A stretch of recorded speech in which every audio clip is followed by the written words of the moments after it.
Halo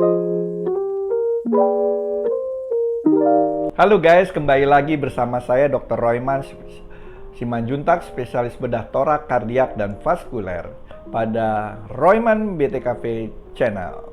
Hari ini saya akan mengajak teman-teman bersama untuk membahas mengenai regurgitasi mitral yang kita sebut juga adanya tindakan mitral clip serta suatu kasus menarik yang saya temukan beberapa lalu.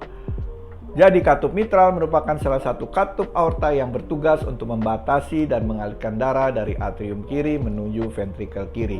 Nah, mitral regurgitasi atau disingkat MR merupakan satu kelainan katup mitral yang menyebabkan adanya aliran balik darah dari ventrikel kiri jantung menuju atrium kiri jantung. Dan itu menyebabkan terjadinya berlebihnya volume darah pada atrium kiri dan ventrikel kiri dan menyebabkan terdilatasinya otot ventrikel. Artinya otot ventrikelnya itu melebar atau membesar yang menyebabkan semakin terbukanya leaflet katup mitral sehingga mitral regurgitation menjadi memburuk dan ejection fraction atau fungsi pompa jantung menjadi rendah. Mitral regurgitation yang disebabkan oleh kelainan struktural baik dari kedua leaflet, daun katup, chordae tendineae ataupun dari papillary muscle dari katup mitral. Dalam penyebabnya bisa dikatakan adanya degeneratif karena proses penuaan, yaitu kerusakan sering bertambahnya usia, kongenital atau bawaan sejak lahir, infeksi atau rheumatic heart disease, ataupun kelainan sekunder dari jantung seperti ruptur papillary muscle, congestive heart failure, atrial fibrillation, ataupun kardiomyopati hipertropik.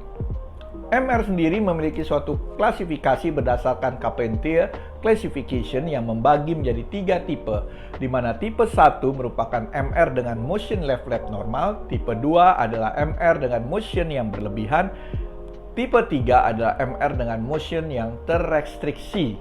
Keluhan klinis yang dapat terjadi pada MR yaitu sesak nafas saat istirahat, mudah lelah, batuk dengan frothy sputum, nyeri dada yang menjalar ke bahu dan belakang, diaporesis, berkeringat, takikardi, hipotensi, tekanan darah yang rendah, takipnu, frekuensi napas yang cepat, cyanosis, dan hiposekmia, serta suara jantung berupa murmur holosystolik. Untuk pemeriksaan penunjang dapat dilakukan ehokardiogram atau ehokardiografi sebagai good standard atau golden standard, disertai X-ray dada untuk melihat kardiomyogali, EKG untuk melihat atrial fibrillation, serta treadmill test. Dalam pengobatannya pada MR yang asimptomatik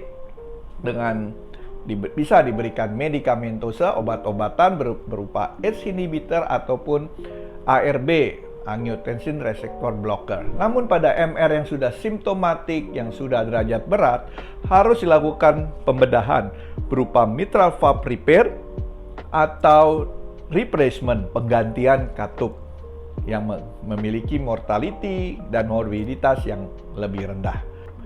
Mitral clip, ini yang saya sering katakan suatu tindakan yang terbaru, yang non-invasif, yang merupakan mitral repair transkateter berbentuk seperti klip dengan 2 lengan yang ditanam pada kedua leaflet dari katup mitral. Seakan-akan menjepit kedua leaflet yang mengalami kebocoran atau leaflet yang tidak bisa rapat. Dan mitral clip sendiri biasanya digunakan pada pasien-pasien dengan MR simptomatik berat, terutama dengan gagal jantung atau heart failure yang dapat menyebabkan komplikasi jika dilakukan tindakan pembedahan biasa. Oleh karena itu, pada tindakan mitral clip dilakukan tindakan yang minimal invasif seperti orang memasang cincin atau ring pada jantung. Indikasinya apa guys? Jika pasien itu memiliki MR sedang atau berat, lebih dari grade 3, simptomatik artinya mempunyai keluhan seperti keluhan gagal jantung atau heart failure, adanya komorbid berat yang tidak bisa dilakukan tindakan operasi, ejection fraction atau fungsi jantung yang lebih dari 20% tetapi kurang dari 50%, left ventricle end systolic diameter yang kurang dari 70 mm. Namun, meskipun merupakan suatu prosedur yang lebih aman, masih bisa terdapat komplikasi seperti perdarahan, mitral stenosis pos pemasangan, kegagalan ginjal akut, dan atrial septal defect iatrogenik. Selain itu, pemasangan mitra klip harus tepat, membagi orifisium katup mitra menjadi sama besar, dan jika diperlukan lebih dari satu mitra klip, posisi dari kedua mitra klip harus paralel, dan jika terjadi pelipatan jaringan level katup di antara kedua mitra klip, hal ini dapat menyebabkan MR residual atau kebocorannya masih ada sisa. Nah, kebetulan kemarin saya menemukan pasien yang telah dipasang mitra klip, di mana pasien tersebut telah dipasang 2 mitra klip pada tahun 2020 karena adanya keluhan sesak napas yang berat pada saat itu, gagal jantung, dan dengan usia pasien juga yang sudah tua, maka dilakukan mitra klip pada tahun 2020.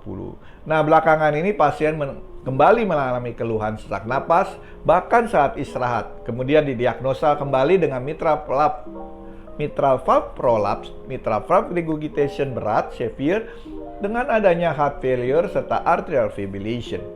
Mungkin setelah 3 tahun pemasangan ini mitra klip ini, kemudian ada gangguan lagi, dan itu kita lakukan tindakan operasi mitral valve replacement dengan memakai bioprosthetic. Nah, apakah itu bioprosthetic bisa juga dilihat di konten saya yang lain pada Royman BTKV channel.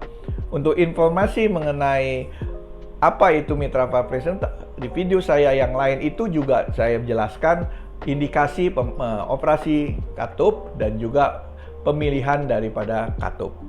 Jadi, ternyata mitra clips tidak selalu cukup sebagai terapi definitif MR, di mana pada pasien ini akhirnya dilakukan mitral valve replacement. Untuk itu perlu pemilihan tindakan yang tepat untuk pemasangan mitra klip atau langsung saja dilakukan operasi pergantian katup atau repair. Sekian sharing saya guys, katup mitral klip dan operasi katup jantung. Semoga bermanfaat. Mohon ikuti konten-konten saya berikutnya. Dan jangan lupa subscribe, share, dan like. Salam sehat, Dr. Royman.